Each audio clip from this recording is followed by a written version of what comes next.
2026년 5월 20일 오늘 오전 삼성전자 노사 사후 조정이 최종 결렬됐습니다. 설마 했던 총파업이 진짜 벌어지게 생겼습니다. 그런데 여러분, 사측은 이미 메모리 사업부에 연봉의 607%에 달하는 성과급을 제안했습니다. 사실상 연봉 6배가 넘는 돈이죠. 그런데도 노조가 거부했어요. 도대체 왜 거부한 걸까요? 텔레그램의 협상 결렬되면 중국에 기술 넘기겠다라는 매국 발언까지 내뱉으면서 말이죠. 심지어 직장인 커뮤니티 블라인드에서는 코스피 5천까지 시원하게 끌어내리겠다라는 삼성전자 직원의 글까지 버젓이 올라왔습니다. 코스피가 5천으로 떨어지면 국민연금 1인당 300만 원이 증발합니다. 일면식도 없는 사람들의 성과급 싸움 때문에 내 노후 자금이 날아가는 겁니다. 도대체 삼성전자 노조가 진짜 원하는 게 무엇일까요? 영상 끝까지 보시면 607%를 거부한 노조가 두려워하고 있는 것이 무엇인지 그들의 속마음을 낱낱이 마주하시게 될 겁니다. 노조가 내건 핵심 요구는 단순합니다. 영업이익의 15%를 성과급으로 달라. 그것도 매년 제도로 박아달라는 겁니다. 올해 삼성전자 예상 영업이익이 약 300조 원이에요. 15%면 45조 원입니다. 반도체 부문 직원 7만 8천 명으로 나눠보면 1인당 약 6억. 월급이 아닙니다. 성과급만 6억이에요. 그런데 이 숫자만 보면 오해하기 쉽죠. 삼성이 원래 그 정도는 주지 않나? 역대 성과급 기록을 보면 분위기가 달라집니다. 2021년 50%, 2022년 50%, 2023년 0%, 14조 8천억 적자를 냈거든요. 봉투가 텅 비었습니다. 2024년 14%, 2025년 47%.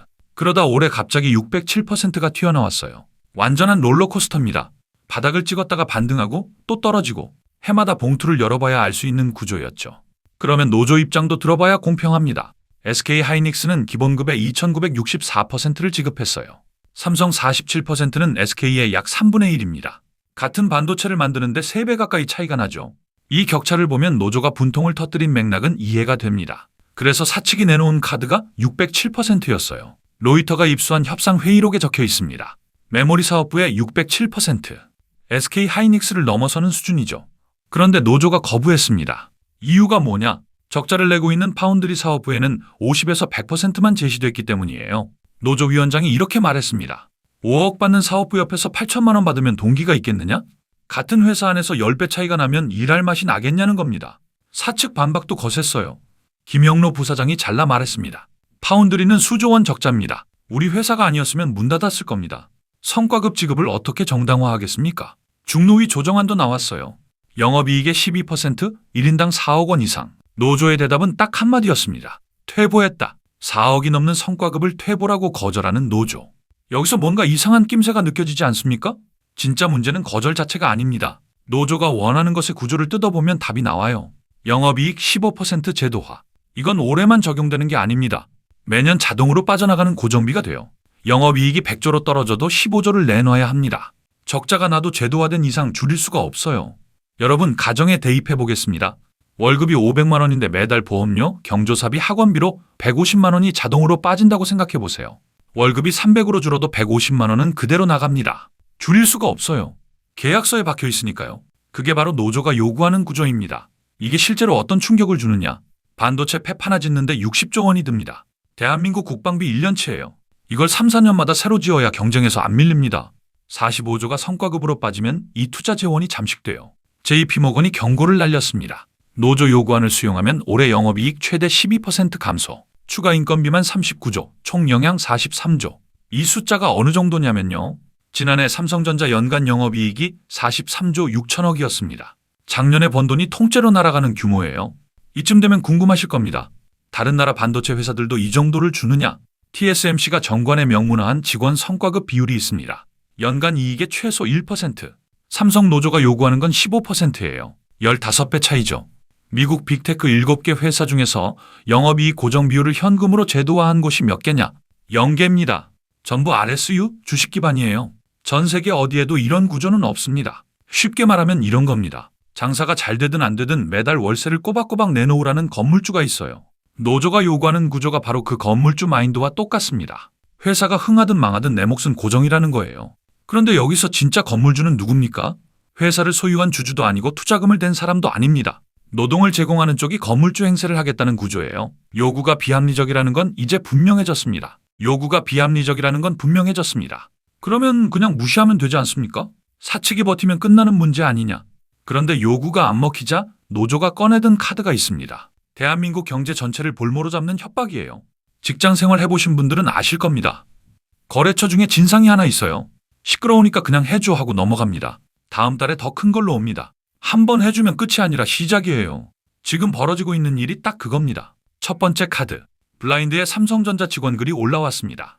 CXMT로 이직해서 기술 유출시키겠다. CXMT가 뭐냐? 중국 최대 D램 제조사입니다. 이게 농담이 아닌 이유가 있어요. 실제로 삼성전자 직원이 CXMT로 넘어갔습니다. 1조 6천억 원짜리 18나노 D램 공정을 통째로 유출했어요. 1기 개발 실장에게 징역 7년이 선고됐습니다. 역대 최고 형량이었죠. 삼성전자 추정 피해액 연간 5조, 향후 수십조. 검찰이 유사 일의 최대 기술 유출 사건이라고 규정했어요. 한 번 터진 전례가 있는데 또 그 카드를 꺼내든 겁니다. 두 번째 카드. 초기업 노조 텔레그램에 이런 글이 올라왔습니다. 코스피 시원하게 빼보자. 이재명 대통령 코스피 5천 달성해드리겠다. 코스피가 지금 약 7천대예요. 5천이면 30% 이상 폭락입니다. 국민연금 국내 주식 보유액이 395조예요. 30에서 40%가 빠지면 약 150조가 증발합니다. 국민 1인당 약 300만 원이에요. 여러분이 매달 월급에서 떼이는 그 국민연금입니다. 300만 원이 사라져요. 누군가의 성과급 협상 때문에 자녀가 받을 연금, 부모님이 받고 계신 연금, 그 재원이 위협받는 구조입니다. 세 번째 카드, 공장을 멈추겠다는 겁니다. 반도체 공장은 24시간 365일 돌아갑니다. 멈추면 안 되는 구조예요. 2018년 평택 공장에서 정전이 있었습니다. 약 30분이었어요. 손실이 500억이었습니다. 하루 멈추면 최대 1조 이상. 한번 꺼진 라인을 정상화하는데 수개월이 걸려요. 아파트로 비유하면 이렇습니다. 한 동 전체가 하나의 수도관으로 연결돼 있어요. 한 집이 밸브를 잠가버리면 위아래 전부 물이 안 나옵니다. 반도체 공장이 딱 그 구조예요. 한 라인이 멈추면 연결된 공정 전체가 섭니다. 한국은행 분석이 나왔습니다. 총파업이 현실화되면 GDP 0.5%포인트 하락, 피해 규모 30조예요. 삼성전자 협력업체가 1750개입니다. 한국 수출의 약 5분의 1이 삼성전자 한 곳에서 나와요. 기술 유출 협박, 주가 폭락 협박, 공장 중단 협박, 3중 인질극입니다. 그런데 이 인질극의 주동자들이 대체 어떤 사람들입니까? 노조 부위원장 텔레그램 발언입니다. 삼성전자를 없애버리는 게 맞다. 회사 한 대 갈기고 싶다. 간방 보내면 책이나 읽겠다. 자기가 월급을 받는 회사를 없애자는 사람이 지도부에 앉아 있어요. 블라인드에 삼성전자 직원이 SOS를 올렸습니다. 제발 도와주세요. 노조가 삼성전자를 없애버리려 합니다. 같은 회사 직원이 외부의 구조를 요청하는 상황이에요. DX 부문 직원 5명이 법원에 가처분 신청을 냈습니다. 초기업 노조의 교섭 대표권을 중지해달라는 소송이죠. 노조 안에서 노조를 막아달라는 겁니다. DX 부문에서 이미 6,000명 이상이 탈퇴했어요. 법원이 응답했습니다. 5월 18일 수원지법 가처분 인용. 파업 중에도 평상시와 동일 수준을 유지하라는 명령이에요. 위반하면 노조에 하루 최대 2억에서 3억, 간부 개인에게 1,000만에서 3,000만 원 배상입니다. 정치권도 총동원됐어요. 대통령이 과유불급 물극필반을 경고했습니다. 총리가 대국민 담화를 발표했어요. 긴급조정 포함 모든 수단을 강구하겠다. 긴급조정권은 63년간 4차례만 발동됐습니다. 21년 만이에요. 2024년 7월에도 삼성전자 첫 파업이 있었죠. 참여 인원이 부족해서 생산 피해는 미미하게 끝났습니다. 그런데 2년 만에 또 터졌어요. 법원, 대통령, 내부 직원까지 전부 등을 돌렸습니다. 사방이 적이에요. 이번 사태가 어떻게 끝나든 상관없습니다. 삼성전자 경영진의 머릿속에 이미 돌이킬 수 없는 한 줄이 박혔어요. 사람이 문제다. 이 한 문장이 건드린 도미노가 있습니다. 경영진의 눈으로 지난 몇 년을 되돌아보겠습니다. 2018년 평택 공장 정전 28분 손실 500억. 2024년 창사 이래 첫 파업. 2026년 최대 규모 총파업 선언. 43,000명이 일한 할례를 외쳤습니다. 부위원장은 회사 없애자고 했어요. 기술 유출 협박까지 나왔죠. 경영진 입장에서 보면 건강검진 진단서와 같습니다. 지금은 괜찮지만 이 수치가 계속되면 5년 뒤 큰일. 인간 노동자 리스크가 반복되고 있다는 경고예요. 사실 삼성전자는 2022년 8월에 이미 답을 정했습니다. 2030년 무인공장 도입을 공식 선언했어요. 전담 TF까지 설치했습니다. 생산 공정 100%를 자동화 기계로 가동하는 시스템. 그게 목표였어요. 다크팩토리라고 들어보셨습니까? 불 꺼놓고 돌아가는 공장입니다. 사람이 없으니 조명도 필요 없어요. 삼성만 가는 길이 아닙니다. TSMC는 AI 기반 스마트 팩토리를 가속화하고 있어요. 인텔도 무인화 생산 라인 로드맵을 발표했습니다. 반도체 팹에서 사람 손이 닿는 비율을 제로에 가깝게 만드는 것. 그게 글로벌 목표예요. 먼 미래 얘기 같죠? 아닙니다. GTC 2026에서 삼성전자가 공개한 게 있어요. AI 에이전트를 반도체 후 공정에 실제로 적용한 사례입니다. 송용호 AI 센터장이 직접 발표했습니다. 제조 공정 전체를 에이전트 AI로 연결하는 전략. MWC 2026에서는 이영수 생산기술연구소장이 말했어요. AI가 스스로 판단하고 실행하는 자율 제조 현장 구축이 핵심. 기술은 이미 있습니다. 엔비디아와 전략 협업도 시작됐어요. 반도체 AI 팩토리 구축이 첫 단추입니다.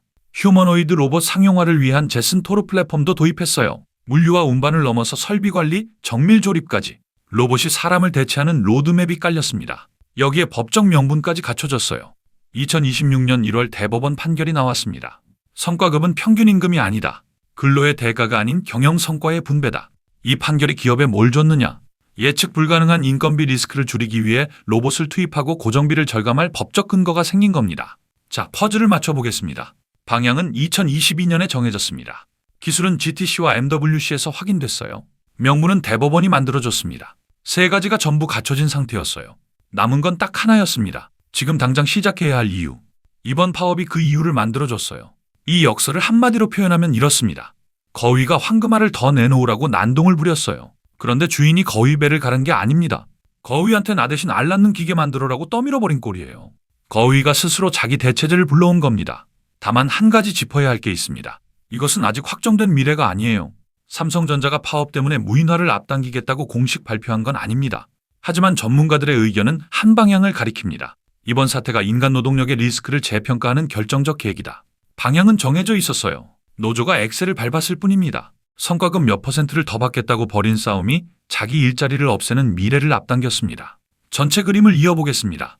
글로벌 어디에도 없는 영업이익 15% 고정 요구, 607%를 거부한 노조, 기술 유출 협박, 주가 폭락 협박, 공장 중단 협박, 3중 인질극을 벌였지만 법원, 대통령, 내부 직원까지 전부 등을 돌렸습니다. 완벽한 고립이에요. 그리고 이 싸움이 경영진에게 무인 공장의 시계를 앞당길 이유를 줬습니다.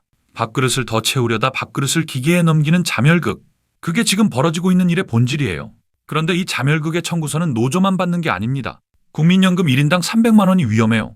삼성전자 협력업체 1750개가 연쇄 충격을 받습니다. 한국 수출의 5분의 1이 흔들려요. 중소기업 사장님들, 그 밑에서 일하는 직원들, 월급날에 한숨을 쉬고 있을 그 사람들이 무슨 잘못을 했습니까?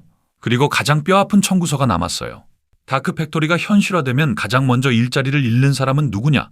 역설적으로 지금 파업하고 있는 바로 그 생산직 노동자들입니다. 밥그릇을 지키겠다고 싸웠는데 그 싸움이 밥그릇 자체를 없앱니다. 여기서 한 발짝 물러서 봐야 해요. 이건 특정 노조원 몇 명의 탐욕 문제가 아닙니다. AI 시대 반도체 초격차 경쟁 한복판에서 벌어진 구조적 한계예요. 공장 멈추면 사측이 무릎 꿇겠지. 이 공식은 30년 전에나 통했습니다. 세상은 바뀌었는데 싸우는 방식은 그때 그대로예요. 그러면 방법은 없느냐? 있습니다. 첫째, RSU 기반 보상 체계로 전환하는 겁니다. 회사가 잘 되면 내 자산도 올라가요.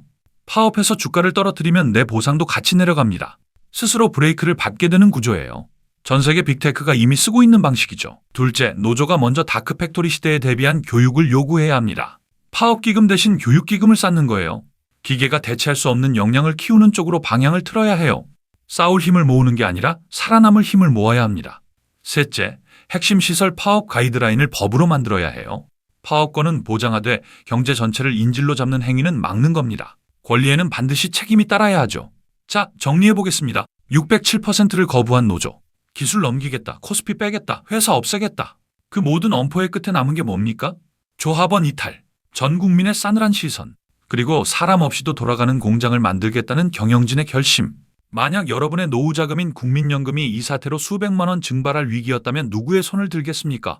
밥그릇을 더 채우려다 밥그릇을 기계에 넘겨버린 이 자멸극. 여러분의 생각을 댓글로 들려주세요. 이 영상이 도움이 되셨다면 구독과 좋아요 부탁드립니다. 지금까지 코믹스 경제의 닥터 붐이었습니다. 시청해주셔서 감사합니다.